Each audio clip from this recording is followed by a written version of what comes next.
Just like Cougar fans come together for BYU basketball, the community gathers around KSL each morning for important news. Listen tomorrow between 5 and 9 to KSL News Radio. Cougar Nation rolls on. We're breaking down BYU and Texas, the big win for the Cougs, 84-72. We're trying to figure out the horns down controversy as well. You can chime in 801-575-8255. Love to get your thoughts on the win. And looking ahead to the next two road games at West Virginia on Saturday. That'll be right after Cougar Sports Saturday. So noon to 3, we'll be here with you. And not only will we be talking a lot of hoops, we'll be breaking down a new Big 12 football schedule that's being released tomorrow. So looking forward to that, Mitch. And we'll be doing that on Saturday like we do every single Saturday. Also, I have to throw this out there. I'm going to wake up early and get to the Apple Store on Saturday to try out that Apple Vision Pro headset. I'm looking forward to that. That's a side tangent, though. Yes, that would be pretty cool. I was actually having that conversation with my brother-in-law last night, and I was like, how cool would that be? And my argument, too, I would love to just, show up to a BYU basketball game up there and just wear that the whole game. Can you imagine? You're just typing. I'm just pinch texting, That'd be amazing. Fellow media members are like, what is this guy doing? I might need to buy it just for that. Because you could have the court in front of you and all these windows off to the side. You're just pinching here. I would love it. Like in terms of multitasking, it would be absolutely incredible. But $3,500, I might have to wait on that. I might have to shelve that a bit. But anyway, we got to get to what's trending up and trending down with BYU Hoops. Cougar Nation, trending. What's trending up and what's trending down this season.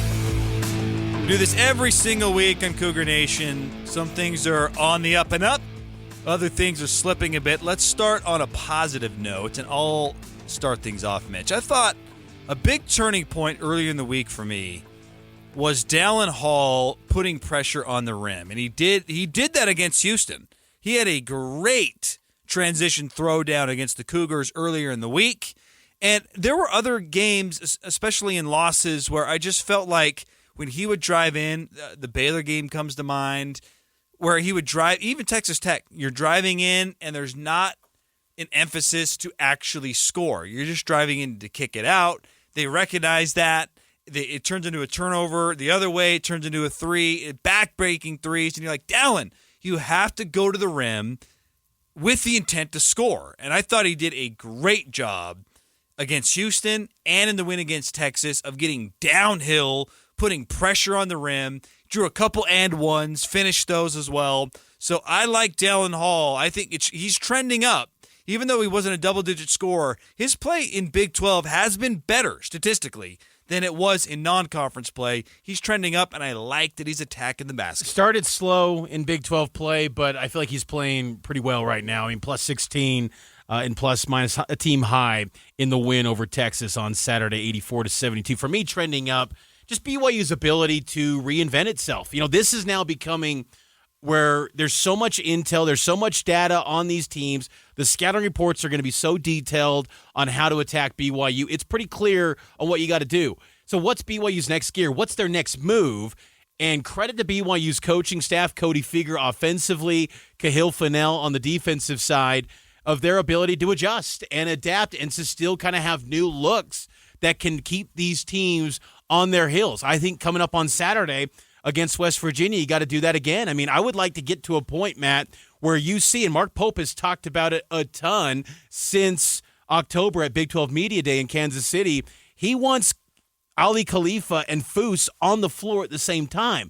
Now with those two guys looking and feeling healthy, do they go to a full week of prep for West Virginia? Do they throw in a new wrinkle to kind of catch West Virginia off guard? That's what sometimes this league is about. BYU doesn't have the personnel that can just show up and do what they do and just impose their will because they just don't have the athleticism and size to overpower teams in this league. So you got to have the great schemes. You got to have the great scouting reports and coaches. And look, BYU's got talent. but I just like their ability to adjust and kind of reinvent themselves. And Coach Terry of the Texas Longhorns was complimentary of just that after the loss against BYU. Really challenged us from a defensive standpoint in terms of how they play. I thought we did a really good job neutralizing their made threes. They did a great job attacking the paint. We needed to try to put together some consecutive stops, and we weren't able to do that today.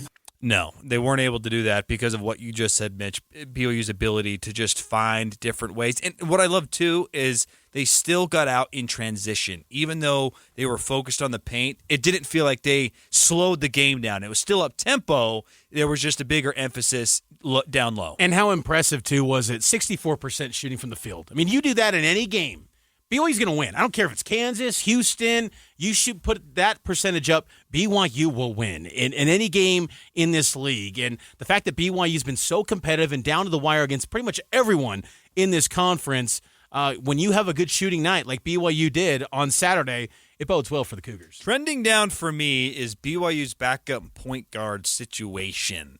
Another game, Mitch, where Trey Stewart doesn't play. And I got to say, on the point of Trey Stewart, that doesn't bother me. Last time we saw him against Cincinnati, he was not good. He played 4 minutes. He had 4 turnovers. I think he lost a lot of trust in that game on his ability to take care of the bat. That's what you have to do as the point guard. Look, Trey has been up and down shooting the ball. That's fine. You can be up and down shooting the ball. What you can't do as a backup point guard is come in and promptly turn it over 4 times in 4 minutes. So they've been looking for answers. They were hoping it was going to be Dawson Baker, but he got shut down for the year because of the foot injury. And that was Dawson Baker, too. That injury, if something gets in the way of BYU having a special season, I'm going to come back and point to that injury. Because Dawson Baker has everything in a package that BYU sorely needs. Another option is a ball handler, a creator off the dribble. Like, those are things that BYU still needs that Baker would have provided, but he's done for the year. Jackson Robinson has been getting some run at backup point guard, and he was okay against Texas. He wasn't great against Houston. I thought Robinson had a nice bounce-back game. Don't get me wrong. 17 points, 8 of 11 from the field, played good defense, was getting to the rim. But Jackson Robinson is at his best when he is naturally beside a point guard in Dallin Hall. Yeah, I think that's a great point. I mean, that point guard situation, Dawson Baker, his absence looms large, I do believe, for this team, even though he hasn't, he only had a few cameos, I guess you could say, for this season.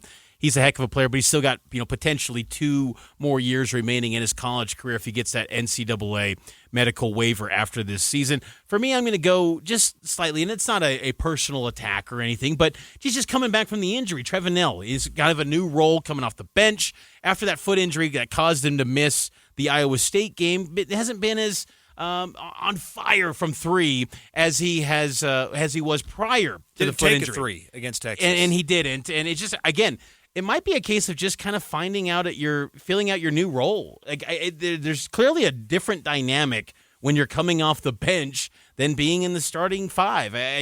Because that you might have different personnel that you're not used to playing the same lineup. I mean, Trevin Knell was just on a roll. He was the best 3-point shooter in the league after the first 4 games or so, and then that foot injury kind of set him back, and hopefully he kind of gets out of this rut that he's in. And the nice thing for BYU is that whether it's Knell, Jackson Robinson, Noah Waterman, there's so many guys on this team. Foose, I could go on and on, Ali Khalifa, Dallin Hall.